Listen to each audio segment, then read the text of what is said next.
देखो नॉर्मली क्या होता है कि बाहर की कंपनीज बहुत सारा पैसा लेके इंडिया आती है और आराम से मतलब बहुत आराम से इंडियन कंपनीज को खत्म कर देती है, ठीक स्मार्टफोन मार्केट की तरह। और लगभग ऐसा ही वेस्टर्न इंडियन स्नैक्स कैटेगरी में भी हो रहा था। 2016 में पेप्सिको के ब्रांड्स लेज और कुरकुरे 50% मार्केट शेयर लेके बैठे थे। पेप्सिको के पास पैसा, पावर, डिस्ट्रीब्यूशन सब था, मगर फिर भी 2022 आते आते पेप्सिको के पास सिर्फ 22% यानी आधे से भी कम मार्केट शेयर बचा था। तो जाहिर सी बात है कि लेज और कुरकुरे खाने वाले आजकल कुछ और ही खा रहे हैं। तो वो क्या और क्यों खा रहे हैं वो आज हम देखेंगे।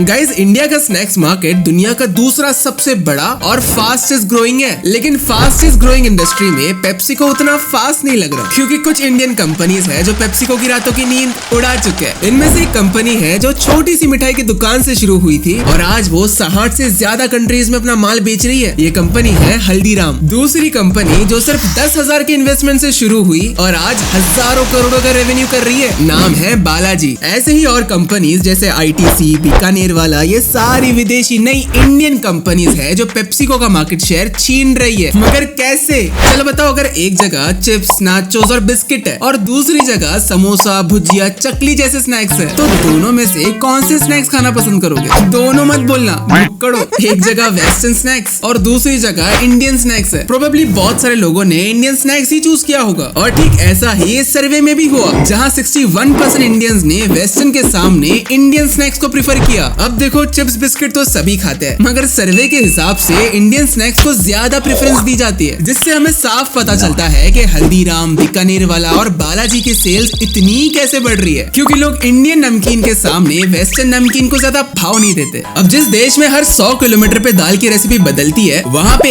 एक ही रेसिपी के स्नैक्स बेचना बड़ा मुश्किल काम है। इसीलिए पॉलिटिक्स से लेकर के खाने तक रीजनल कंपटीशन तगड़ा होता ही है, और हल्दीराम जैसी कंपनीज ये बात अच्छी तरह जानते हैं। इसीलिए वो एक नमकीन को पूरे इंडिया में नहीं बेचते, सिर्फ वहाँ बेचते हैं जहाँ चलते हैं। वैसे ही हर स्टेट में अलग अलग नमकीन बनाए और बेचे जाते हैं, जिससे हल्दीराम ने इतने डाइवर्स मार्केट को भी कैप्चर किया। बालाजी, ITC जैसे ब्रांड्स भी बहुत पीछे नहीं है। इन कंपनीज ने भी अपने ब्रांड्स मार्केट में उतार रखे और कांटे की टक्कर भी दे रहे हैं। अब इंडिया का स्नैक मार्केट है इतना बड़ा कि धीरे धीरे बड़े नाम आते ही जा रहे हैं, जैसे पार्ले जी के पार्ले। उन्होंने भी अपने बहुत सारे नमकीन प्रोडक्ट्स लॉन्च किए, जिसका रिस्पांस बहुत जबरदस्त आया। मगर ये सब होता देख पेप्सिको अपने करण अर्जुन यानी लेज और कुरकुरे के सहारे ही मार्केट में बने रहना चाहता था। वैसे दोनों ही ब्रांड्स बहुत बड़े और सक्सेसफुल है, लेकिन इनके नंबर्स गिरते हुए दिख रहे और पेप्सिको ये बिल्कुल बर्दाश्त नहीं कर पाएगा, क्योंकि पेप्सिको की पेप्सी पिट रही है। राइमिंग तो सही है। पेप्सी का शुगर कंटेंट इतना ज्यादा होने की वजह से इसे अनहेल्दी बताया जाता है, और वैसे भी पेप्सिको और हेल्थ का रिश्ता बहुत खराब है, तो उसकी बात नहीं करे तो अच्छा है, क्योंकि अगर बात करेंगे तो एक के बाद एक पूरा इतिहास बताना पड़ जाएगा कि पेप्सिको की पेप्सी कितनी कंट्रोवर्शियल रही है शुगर के मामले में। इसीलिए नमकीन मार्केट पेप्सिको के लिए आखिरी उम्मीद जैसी है। इसी वजह से पेप्सिको ट्रेडिशनल नमकीन को मॉडर्न ट्विस्ट देके एक्सपेरिमेंट कर रहा है, ताकि जैसे तैसे ये स्नैक्स का मार्केट हाथ से फिसल ना जाए। अब फिसलना ना फिसलना हमारी जुबान के हाथ में, जो भा जाए उसका मार्केट शेयर बढ़ जाए। यार राइम तो अच्छा कर लेता हूँ मैं। गाइज, फ्यूचर में रैप आएगा, सुन लेना।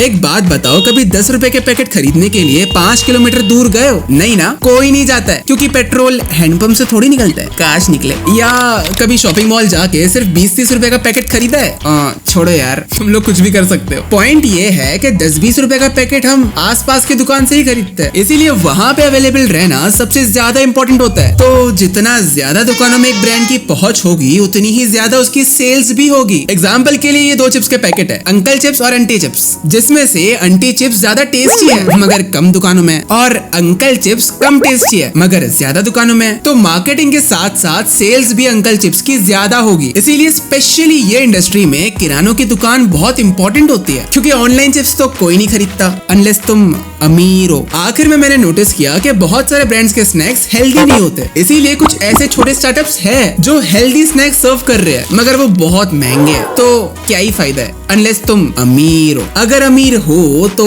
हेल्दी स्नैक्स खाओ, अगर नहीं हो तो मसाले वाले चने चबाओ, क्योंकि मैं भी वही चबाता हूँ, सही लगता है। Later that same evening. Mummy ले चने, भी कर ले।